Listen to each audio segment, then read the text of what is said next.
Good afternoon. Welcome to Africa Today. I am Wisdom Onisi. First, the headlines. President Tinubu may present 47 trillion naira 2025 budget to National Assembly today. Ghana's Supreme Court rules on vacant seats. Controversy. Somaliland counts votes after pivotal election. And on sport, Eagles seal Group D top spot. Now the news in details.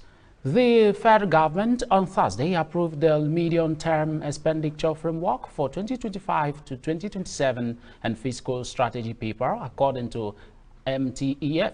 The proposed 2025 budget sized is 47.9 trillion naira with new borrowings of 9.22 trillion naira. The Minister of the Budget and Economic Planning, Abubakar Badugu, told newsmen after this week's Federal Executive Council meeting at Aso Rock Villa, Abuja. Badugu announced the Federal Executive Council approved a memorandum by the Ministry of Budget and Economic Planning, which was presented by the Director General of Budget Office, Tanimu Yakuku, on medium-term expenditure framework and fiscal strategy paper for 2025 to 2027. The disclosure comes after weeks of delay as President Bola Tinubu prepares to present the 2025 appropriation bill to the National Assembly, his second since assuming office in May 2023.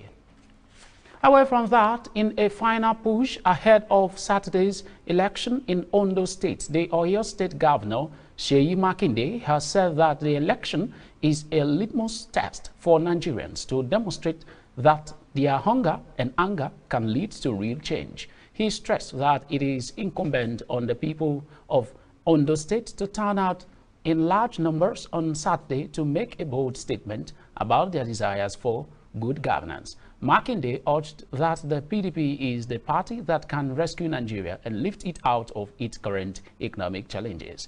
He pointed out that evidence from PDP-governed states shows the party's ability to deliver the development needed across the country. We also have you know that the Special Court of Appeal panel established to adjudicate political cases in Rivers State has reserved judgment in the consolidated appeals, contesting the judgment of Justice Peter Lifu of the Federal High Court in Abuja.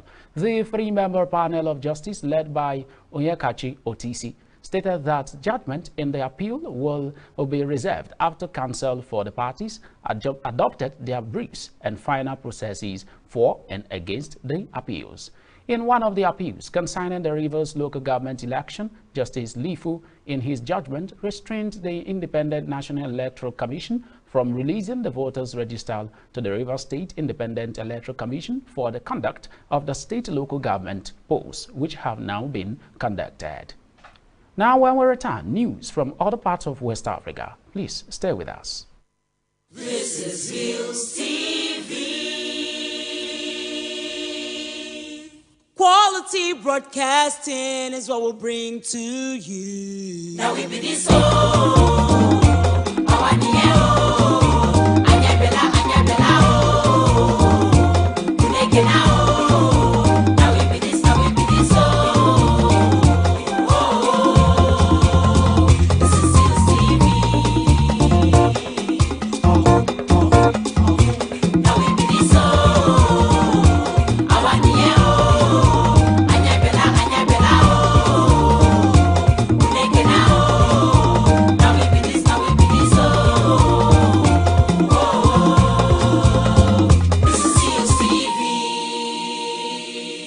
Hillstv, Polka.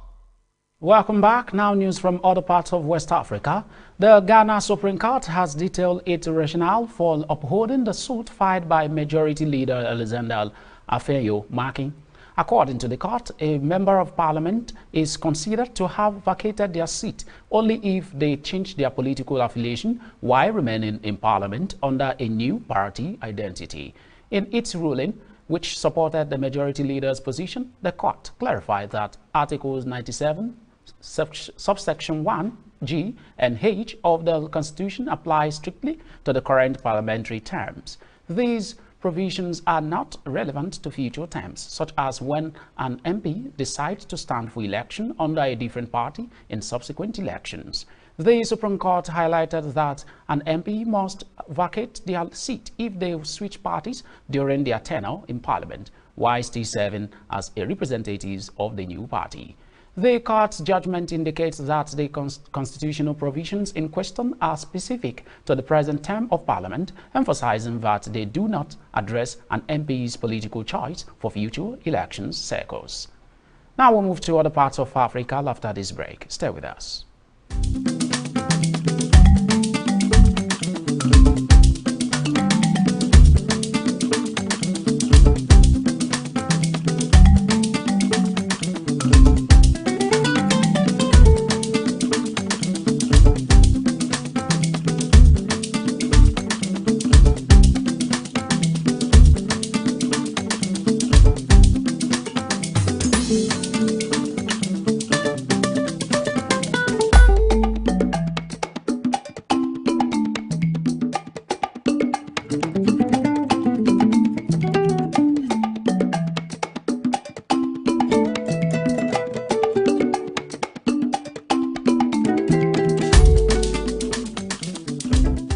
Welcome back. Now news from other parts of Africa. South Africa's government says it will not help an estimated 4,000 illegal miners inside a closed mine in the country's northwest province who have been denied access to basic supplies as part of an official strategy against illegal mining.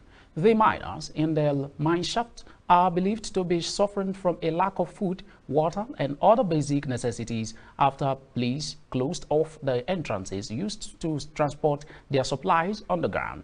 It is part of the police Valal Ugondi or close the whole operation, which includes cutting off miners' supplies to force them to return to the surface and be arrested. Adland Mather, a spokesperson for the National Police, said that following consultation with the Department of Mineral Resources and Energy, the decision was made that no police officer, no soldier, no government official will go down the mine due to safety concern.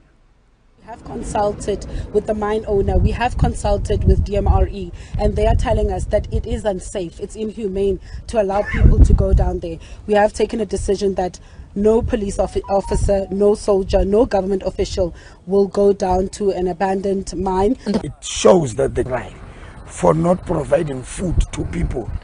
Now we are here in South Africa. The very same government cannot provide food to the people that are dying in the same. Northwest Police spokesperson Sabata Mokwambo said information received from those who recently helped bring 3 miners to the surface indicated that as many as 4,000 miners may be underground. Police have not provided an official estimate. Away from that, election workers in Somaliland are counting ballots after Wednesday's presidential election. The exercise is the 4th since the region broke away from Somalia 3 decades ago. The Election Commission said voting day had passed without incident. Incumbent Musil Bihil is seeking a second term. He was challenged by opposition leader Abdurrahman Mohamed Abdullahi of the Wadani Party and Faisal Ali Warabel of the smaller UCID Party. Parliamentary results are not expected until late Friday. Somalia has called the agreement a violation of its sovereignty and territorial integrity. Up next is business. Please stay with us.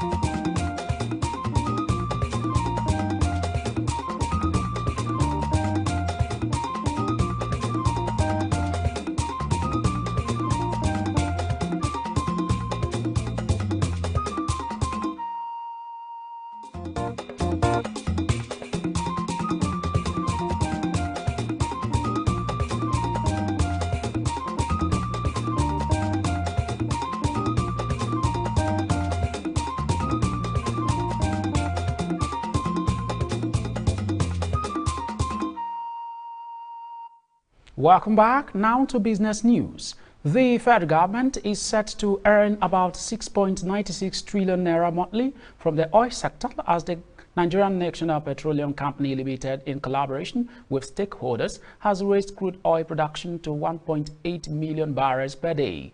The average The average price, of Brent and global benchmark for the crude in 2024 is around $81 per barrel. This is slightly lower than the 2022 price of $101 per barrel, but relatively stable compared to the 2023 price of $82 per barrel. By producing 1.8 million per barrel at an average price of $81 per barrel, the country will rake in 145.8 million per barrel. In 30 days, this translates to $4.37 billion at a moderate official exchange rate of 1,600 naira per dollar. This gives 6.99 trillion naira, which is the estimated amount that the federal government may earn monthly due to the latest rise in oil output. The achievement in oil output hike was announced by NNPC's Group Chief Executive Officer Mele Kari during a meeting at the Oil Production War Room at NNPC headquarters on Thursday in Abuja. The petroleum exporting company says this is despite the fact that the Dangote Petroleum Refinery started producing petrol in September this year. OPEC, in its monthly oil market report, said though petrol import still remains at 60% low 2024. Still to come is sport. Please stay with us. This is Hillstv.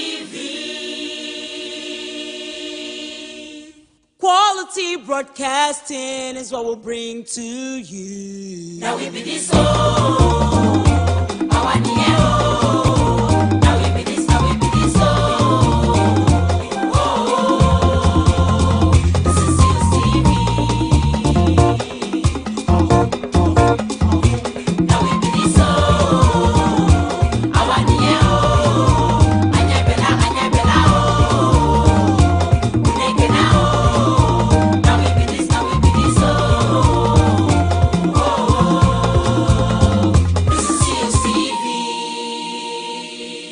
Hillstv, Poker.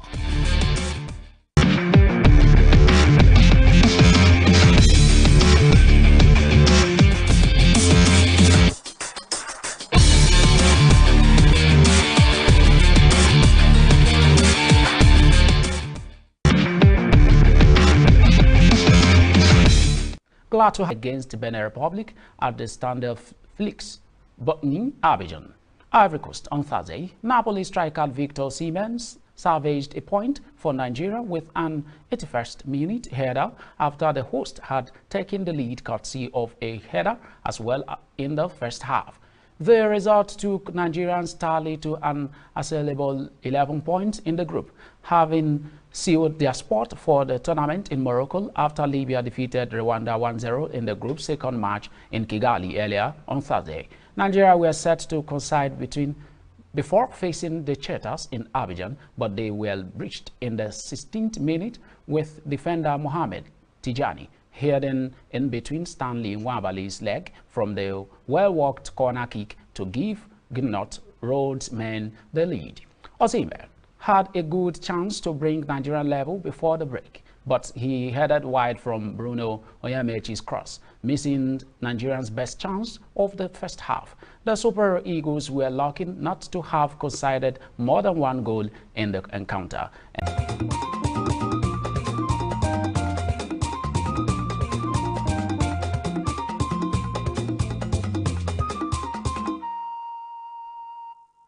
This is Hillstv. Welcome back. Now the rest of the news. Sudan's military-controlled government said that a key border crossing with Chad will stay open to keep much-needed humanitarian aid flowing into the western Darfur region, which has been a center of fighting in the country's ongoing war. The decision on the Andrel crossing followed a meeting with United Nations agencies and local and international aid groups. Sudan's ruling Sovereignty Council said in a statement. He said the government announced that the Andrel crossing will remain open for another 3 months, will enable the UN and its partners to continue delivering significant critically needed aid. And that's Africa Today. But before we go, here are the headlines again. We brought to you that President Tinubu may present 47 trillion naira 2025 budget to National Assembly today. We informed you that Ghana's Supreme Court rules on vacant seat controversy. We also told you that Somaliland counts votes after pivotal election. And on sport, we informed you that Eagles seal Group D top spot. Remember to visit us on Facebook at Hillstv Abuja, Instagram at Hillstv Abuja, and subscribe to our YouTube channel at Hillstv. I am Wisdom Onyisi. Thanks for watching.